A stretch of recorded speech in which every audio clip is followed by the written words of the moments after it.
Evelyn, a strong black grandmother who's lived in her little house for over 40 years, raising her family with love and hard work. But one day, a rich developer knocks on her door, trying to push her out for cheap, saying her neighborhood needs a big change. What happens next is a story of courage and community. Before we get started, we'd love to know, where are you watching from? Please drop it in the comments so we can bring you more stories that feel close to your heart. And don't forget to hit that subscribe button. It's free, and it means you won't miss our upcoming stories. All right, let's dive into Evelyn's journey. It was a sunny Tuesday morning in a small neighborhood just outside Atlanta. Evelyn Jackson stood on her front porch, sipping a cup of tea. She was 68 years old, with short gray hair and a smile that could light up any room. Her house wasn't fancy, just a simple two-bedroom place with a tiny garden out front. But to Evelyn, it was everything. She'd raised her kids there, watched her grandkids play in that garden, and even buried her husband Robert years ago. That house held her whole life. The neighborhood wasn't perfect. Some houses needed paint, and the streets had cracks here and there, but it was home to families who'd known each other forever. Black families, mostly, who'd stuck together through tough times. Lately, though, things were changing. New coffee shops and tall condos were popping up a few blocks away. People called it gentrification. But to Evelyn, it just meant strangers moving in and prices going up. That morning, Evelyn noticed a shiny black car parked across the street. A man stepped out, tall, white, wearing a suit that probably cost more than her monthly bills. His name was Richard Hayes, a big-shot developer known for buying cheap properties and turning them into luxury apartments. He walked up to Evelyn's porch with a fake smile. "Good morning, ma'am," he said, his voice smooth. "I'm here to talk about your house. This neighborhood's about to get a makeover, and I'd like to buy your place. I'll give you a fair price." Evelyn set her tea down. "Fair price?" she asked, raising an eyebrow. "This house isn't for sale, Mr. Hayes. It's my home." Richard's smile faded a little. "Look, I get it. You're attached. But progress is coming. We're bringing in better stores, safer streets. You could take the money and start fresh somewhere else." Evelyn shook her head. "I've been here 40 years. My family's roots are here. I'm not going anywhere."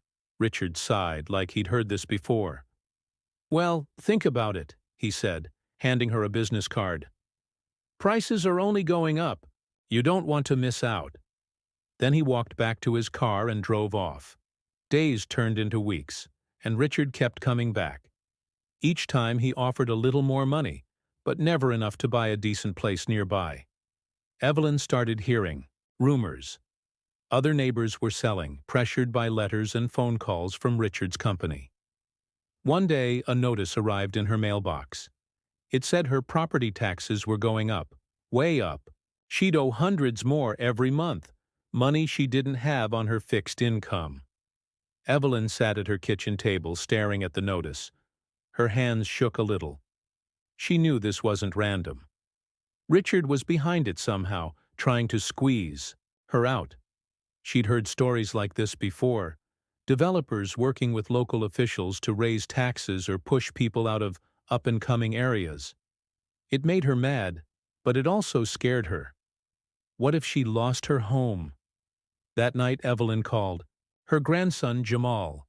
He was 25, a smart kid who worked at a community center downtown. "Jamal," she said, her voice steady but worried, "I need your help. They're trying to take my house." Jamal came over the next day with a notebook and a laptop. "Grandma, we're not letting them win," he said. "Let's figure this out together." They started digging. Jamal searched online and found articles about gentrification laws. Evelyn called her old friend Ms. Clara, who'd lived down the street for decades and knew everyone in the neighborhood. Ms. Clara came over with a plate of cookies and some news. "I heard Richard's been meeting with the city council," she said. "They're giving him tax breaks to build those fancy condos, but they're jacking up our taxes to pay for it." Evelyn nodded. "That's not fair. We've been here longer than he's been alive." Jamal looked up from his laptop. Wait, Grandma, there's something called a homestead exemption. It's a law that protects longtime homeowners from big tax hikes. We just need to prove you qualify. The next week, Evelyn, Jamal, and Ms. Clara got to work. They gathered papers, old bills, photos, anything showing Evelyn had lived there for 40 years. Jamal even found a free legal clinic at the community center and set up a meeting. The lawyer, a kind woman named Ms. Patel, read their paperwork and smiled. "You've got a strong case," she said. "The city can't raise your taxes like this if you file for the exemption. And if they're breaking rules to help that developer, we can fight that too." Word spread fast. Neighbors who hadn't sold yet, Mr. Thompson with his barber shop, young Letitia with her kids, joined in. They held a meeting in Evelyn's living room, crowded but full of energy. "We're not leaving," Mr. Thompson said, his voice loud. "This is our home too." Together they filed the exemption for Evelyn and demanded a city council meeting. Richard showed up there looking annoyed in his fancy suit. "This is business," he argued. "The neighborhood needs improvement, and I'm bringing jobs." But Evelyn stood up, her voice clear. "You're not improving anything. You're pushing us out. We've built this place with our sweat and love. You don't get to take it because you've got money." The crowd cheered. The council members looked nervous. They hadn't expected so many people. Ms. Patel stepped in with the law on her side, showing how the tax hikes broke rules meant to protect longtime residents. After hours of debate, the council backed down. Evelyn's exemption was approved, and her taxes stayed low. Even better, they put a freeze on shady tax hikes for the whole neighborhood. Richard stormed out, muttering about lost profits. But Evelyn didn't care. She stood on her porch that evening, watching kids play in the street like always. Jamal hugged her tight. "You did it, Grandma," he said. "No," Evelyn replied, smiling. "We did it. All of us." Weeks later, the neighborhood threw a little party. They ate, laughed, and danced under string lights strung between houses. Evelyn's garden bloomed brighter than ever. She wasn't rich, and her house wasn't new, but it was hers. And with her community by her side, she'd turned the tables on greed. Sometimes, she thought, strength isn't about money. It's about holding on to what matters. So that was the story of Evelyn Jackson, a grandmother who fought for her home and won with her community's help. What did you think?